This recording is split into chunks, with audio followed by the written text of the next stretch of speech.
Welcome to the course on microservices with Spring Boot and Spring Cloud. So first things first, what we are going to build as a part of this application. So we are going to build 7 different modules of microservices, which are as follows: limit service, Spring Cloud config server, currency exchange service, Nexflix Eureka naming server, Nexflix ZUUL gateway server, Jenkins distributed tracing server. So we will be building all these microservices from the scratch. And in the process of building these applications, he will be coming across different concepts of microservices and Spring Boot, Spring Cloud, and many other technologies. And as a part of this video, we will be discussing on theoretical parts like what are microservices, what are the challenges associated with the microservices, and we will be discussing about all the fancy terms that are used in the IT industry, the ZUUL server, load balancer, fault tolerance, centralized logging, and all. So the most important thing of any project is the skills that you are going to build as a part of that project. The skills are the only things that matter. So as a part of this project, you will be learning microservices, Spring Boot, Spring Cloud, RESTful web services, Ribbon load balancing, Hystrix, Jenkins distributed tracing server, Nexflix API gateway. So for getting started with the project, you will need only few tools, that is Spring Tool Suite or Eclipse or IntelliJ. Gateways, we will be installing it when we are in the practical session. The Postman is a very small tool. You can use a Google Chrome extension or you can download it. The JDK, JRE 1.8 or above we will need. So after taking this course, I assure you that you will be able to answer most complex interview questions on microservices and Spring Boot. So the prerequisite for taking this course is that you should have knowledge of Java, a little bit of understanding of Spring Boot, RESTful web services will work good for this project. And as I mentioned earlier, that this project is designed for beginners and people who are having an intermediate level of experience with Java and microservices. So how you can take the course, that also I have mentioned earlier. You need to have a JDK or JRE installed 1.8 or above, Spring Tool Suite or Eclipse or IntelliJ. So how you have to take this course? When I will be going through the practical sessions, I will be explaining my code theoretically, as well as when I'm writing the code, you need to pause your video and write your code yourself, and then you can come back and compare your code with mine code. So about the author, this is me. I'm an IT professional with 6 years of experience as of 2020, and I work as a full stack Java developer in Accenture. I have worked on so many cloud-based projects and I have been able to solve most critical problems which are faced in day-to-day projects. So for now, you should know only this much about me. Let's move to our theoretical session. So what is a microservice? There are so many authors who have given different explanation about microservices, but all the explanations means the same. According to Martin Flower, microservice architectural style is an approach to developing a single application as a suite of small applications, each running in its own process and communicating with lightweight mechanism. We will be showing this to you in a practical sessions, like how microservices communicate with each other. So there are definitions by Gartner. There are other definitions as well, you can go through it. But what I want you to know that the microservices are small applications which are connected with each other with a lightweight mechanism, and it has an input and it has an output. So every small unit of microservices will be having input and it will be having output, and this all will be connected with each other. And if I remove the connection between this microservice and this microservice should be able to run independently. So that's the definition of microservice. Let's move to next slide. So let's understand the traditional approach. First of all, you should know who is this guy. This guy is your God. So the God comes in and gives you so many requirements. As you know, a project will be having so many requirements, and the God will keep on giving you requirements at every phase of your development. So you got the requirement, you start building up your project, and you started with building the main application. God kept on coming and kept on giving you requirements after requirements, and you added different modules to the requirement, keep on adding, and at the end of it, you will be coming up with a big monolithic application which will be very hard to maintain. And at this point of time, if God comes in again and gives you one more requirement, there are some more changes in the business, make the changes accordingly. When he gives us requirement at this point of time, it is very hard to go back and add a new module to it and test the application and say that okay boss, I am done with it and our application will be working fine after making this change. So every time that takes up effort for developing, for integrating and for testing. So it's a very traditional approach that we used to follow. Let's see at microservice approach now.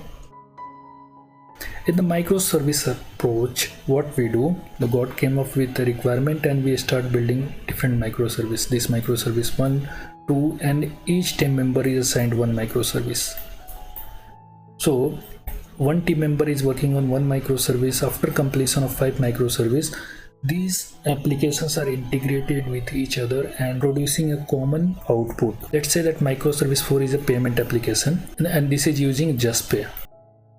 Now after integrating all the code, suppose the God comes in again and says that I want to change the payment method. We are not dealing with JustPay now, we are dealing with PayPal. So what you do at this point of time, you just remove this microservice 4, you build a different microservice again which is for payment related to PayPal, and you just integrate this application with this one. And after that you need to test the application that your integration is successful and whatever the expected result is there, that we are getting it from here. So it's a very modern approach and microservice approach. Now let's move to the challenges associated with the microservices. Let's see them one by one. The first challenge is the bounded context. What do I mean by this bounded context? Let's see this with a real-time example. I was working in a project and at the beginning of the project there were 16 modules that the client has given and we started working upon each of the microservices. So after building these 16 microservices, when we went on to integrate each other, we found lots of gap into it. So we had to add on some more microservices to it, and at the end of 2 to 3 months we ended up in totally 32 microservices. So from 16 to 32, we started with the 16 microservices on day 0 and in 4 months we reached up to 32 microservices. So what I mean to say is that at the beginning of any microservice project, you cannot define like we have to build only 5 modules and our work is done. No. So we can say that it is an evolving process which you will figure out once you start your development. Let's move to the next challenge that is associated with the microservice, the configuration management. What I mean by that configuration management, that let's say we have 3 microservices, 1, 2 and 3, and each microservice is having different instances running, and let's say that this is our L1 environment, this is L1 environment, this is L2 environment, and this is your prod environment. Some of the projects are having even 5 environments. So for each of these environments we need to have configuration, say our URL configuration, our database configuration. When you are working in a real-time project, there are so many external configurations that we need to maintain in a file, and these files are based upon the environment. We will be talking about all these things in details when we are into our practical sessions. So it is very challenging task to maintain these configurations, and we will deal with all of this when we are into the practical sessions. The third challenge associated with the microservices is dynamic scale up and scale down. What is that? Let us suppose that we have 3 microservices and it's an Amazon application. Microservice 1 is having 2 instances running currently. Let's say this is a normal day and we have a Christmas day, and let's say it's a Diwali. So what I mean to say here is that microservice 1 today, in the normal days there are 2 instances. What happens when Christmas comes in, the load on the Amazon will increase and you need to scale this up. That means that from 2 you need to have 4 instances or 5 instances of this application running. The more amount of load, the more amount of instances you will be having, and you will need to scale all these microservices application in your peak days. Same applies for Christmas, same applies for Diwali, and again in the normal day you need to scale it down. This type of dynamic scale up and scale down we need to implement in our project. And how we can achieve that? by using dynamic load balancer, we can overcome this problem. This will save you lots of money.